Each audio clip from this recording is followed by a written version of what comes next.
Talking about millions of dollars, we're going to move into the box office report for the weekend. At number one, it's not Indiana Jones. It's Insidious, The Red Door, with 32.7 million. Indiana Jones and the Dial of Destiny comes second with 26.5 million. Third is The Sound of Freedom with 18.2 million. And fourth is Elemental, 9.6 million. And fifth, Spider-Man Across the Spider-Verse at 8 million. Nay, what's your thoughts on these box office results for the weekend? Good old Element. I'm starting differently to how people would expect me to start or us to start. Elemental, that overtook Spider-Verse. Like Spider-Verse was always ahead, and now it's jumped ahead of Spider-Verse, which is fantastic for Elemental and Pixar because it goes to show that their word of mouth is good. Like that they did have a very poor marketing and that transitioned into their first weekend box office. But I think it's best weekend hold of the ever since then it's just sustained nicely to like reasonable drops as well. Yeah. So clearly this is a big hit for Pixar, and if they don't realize that, they probably should, considering if you take in all the factors. Yeah. Across the Spider-Verse, I feel this might be the last week we'll see it in that top 5. Yeah, with Mission Impossible. Because Mission Impossible coming out, that might bump it out. Yeah. Or Insidious or Indiana Jones could drop out. Yeah. Indiana Jones, I mean, yeah. It's a bomb. Disney's made a big loss here, and they just need to take it on the chin. And just take it on the chin. Pretty much. Yeah, it's definitely not going to make budget. It's not going to make any more money than what it is now. It's slowly going to have big drops as well. Insidious, that is coming from a popular horror franchise as well. Yeah, and they it's got the original cast in it. Yeah, so it doesn't quite surprise me as to why this is number one. If it was like The Boogeyman, for example, like a lesser known something that new. did well as well. Yeah, for the circumstances. Something new. Then I'll be a lot more shocked, but because this is like it's got a legacy behind it. Yep. It's good for it. Never heard of Sound of Freedom, but good on it for coming in midway. I think it's like a Independence Day kind of movie because it debuted on Independence Day. Oh, right. Yeah. Okay. Makes sense then, yeah. But come next week, this whole entire top 5 is going to be so different. Yeah. I reckon. I think Insidious will retain there. I think Indiana Jones will be in the bottom 2. I do think 4 and 5. I do think Spider-Verse will drop out. And I think Elemental might be number 5.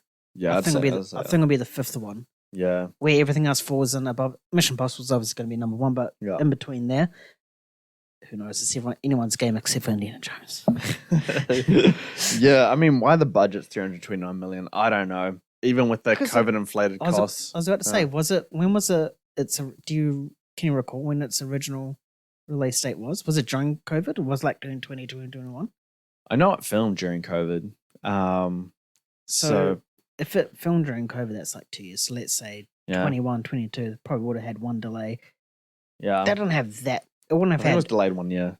Yeah, that's still a lot. I mean, Mission Impossible was supposed to come out in like 2020. It's been delayed like 3-4 times. That's 295 million, the budget. So yeah, they're all massive because of COVID. Yeah. I mean, the Batman, that doubled its budget because of COVID stuff. Literally. Yeah. And like, the thing that people don't realize as well, like, inflation's a real thing. So the cost of sets, the cost of hiring people, the cost of costuming, everything has gone up in price. Paint. Yeah. Pink paint. There are some directors that can pull out like just very impressive budgets for what you see on the screen. And I'm sure Barbie will be a testament to that. But yeah, inflation is, I don't want to get into it, but I think it's like 9% in the US. So from pre-COVID times to this, it's a 9% bump. When you're talking in the range of 200 million, that's like 20 million, nearly 18 million, I think, which is significant. Yeah. So there is going to be all this like inflated budgets because of that. So I don't blame too much, but when it's Indiana Jones and when it's the Flash level bomb, that's bad. Especially if it's the last Indiana Jones, because you would think that nostalgia will drive it. I mean, bad example, but good example is Jurassic World Dominion. They had the original trio coming back. That did average, but it crawled its way to $1 billion without a major drop or anything. I mean, people hated it, and it still got to $1 billion. It was a horrible movie, and I feel this is a lot better than Dominion. Yeah, and it's not even going to reach probably 300, or it's not even going to reach his budget, I reckon. Yeah, I mean, a good example for what movie's done like where it's understandable is Rise of the Beast. That was a $180 to $200 million movie, and it's at $407 million. Yeah, that's good. I mean, that's pretty good, and its budget would have been a little bit inflated from the COVID stuff. So for that kind of money to be made is actually not too bad when you consider all of the factors that were a part of, the expenses of the movie. Yeah. But just my overall thoughts on this, Insidious, it still went way past. I really did think Indiana Jones was going to win the weekend. Because it was, the projections were around 20 to 24 million for Insidious, and it kind of blew up. I think it does show that there is a demand for horror movies. Sorry, and did that get half off Indiana Jones's opening weekend? Yes, yeah, that's crazy. Yeah, it is crazy. I mean, Flash made 55 opening weekend. Insidious had a higher opening than Elemental. It's crazy. It is crazy. Yeah. Yeah. Carry on, mate. Sorry, that thought just came to my mind. I was like, hold up. Yeah, I mean, but it's still pretty like crazy when you consider it alongside all these big movies that have come out this year. But yeah, back to you threw me off my game. I'm sorry. Nah, you're good. You're good. Yeah, but so for Indiana Jones, dropped 56%. I was expecting a little bit better of a hold just due to the lack of competition this weekend, and I just thought it'd hold on a little bit better because I know next weekend it's going to be Destroyed and then Barbenheimer after that. So it's really not going to go much higher anymore, which is sad to see. Back to Insidious though, C+ cinema score. So I expect this to drop a good 70% next weekend. It's going to drop heavy. Sound of Freedom though, A+ cinema score. Don't know if that translates to a good, long, lengthy run because it released on the Tuesday. It's already at 40 million in the US, which is pretty good. So I think the fact that it's like such a holiday-based movie, I think it'll still drop off pretty hard. But yeah, you nailed it with Elemental. Word of mouth, man. It is king. Fun fact, Elemental, which opened up, I think, 25 million under The Flash. It's above The Flash now in domestic total. I'm not surprised. Do you know what Flash made this weekend? You don't have to look into it or anything. I just 2.2 million, and it's 12th. That's our Lotto Powerball right now. Probably no, our Lotto Powerball is more than that. Another fun fact: Asteroid City and The Flash. Mm-hmm. They've both been out for 4 weeks, and Asteroid City came 11th. Flash came 12th this weekend. And yet we're going to get Asteroid City on digital, which pisses me the fuck off sooner than Flash. Little Mermaid came 9th. The fuck? That released how many months ago? Yeah, that's on its 7th weekend. Yeah, no. Oh, that's so funny. Holy shit. And Transformers is holding up so great, man. I mean, it dropped 32%. No Hard Feelings dropped 33%. It's good hold. But yeah, Mission Impossible is going to change the box office landscape next weekend. It opens up on Wednesday for the US.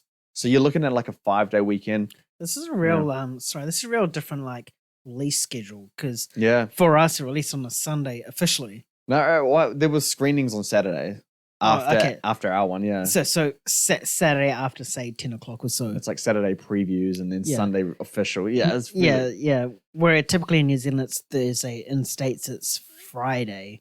So they're really trying to I think this is because of the Nolan, the Oppenheimer sort of release of IMAX. Yeah. So they're trying to push it that early. Yeah.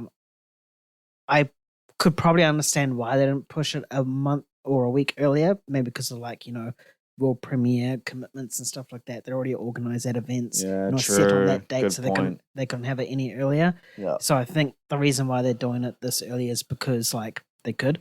But if they didn't have that world premiere sort of locked in, 100% this would have been released this week. Yeah, because they got to have all the premieres, and they had multiple premieres. They had one in Rome, Sydney. Yeah, Sydney. They had a big one there. That one looks really cool. Fucking Tom Cruise is like 4-hour flight.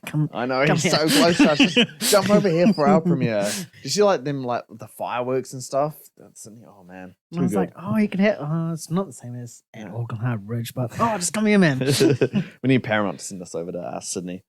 Yeah, but I think, because we're just talking about it on our giveaway tickets, it said July 11th, and that's the New Zealand poster. So I think it was a last minute change. I think so too.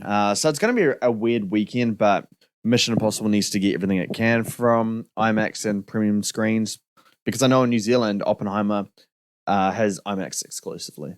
Because for 3 weeks, right? Yeah. And you know, IMAX, the company, have said that Nolan has supported us forever. So it's not about what's going to make more money in IMAX. We're putting our trust in Nolan and giving faith to that. Yeah. And they said maybe after the 3-week period, Mission Impossible can come back in, but no guarantee. Yeah, I'd read that as well. Yeah. So that's a respectable move by a company. It's a good relationship Nolan and IMAX have.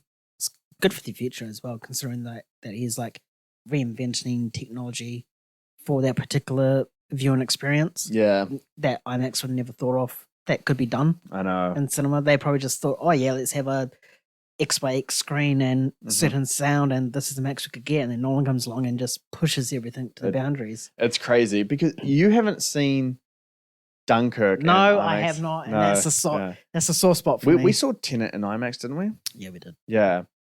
So what you saw with Mission Impossible IMAX last night, it's not the full aspect ratio. Yeah, I realized that because it was only like for some video it was here, but I understand it's like it's a square pretty much. Yeah.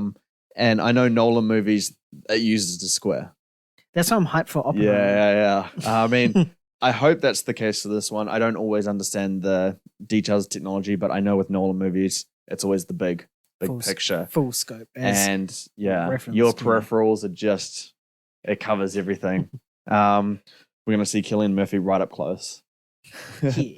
But speaking of Mission Impossible premieres, Sydney premiere we were just talking about.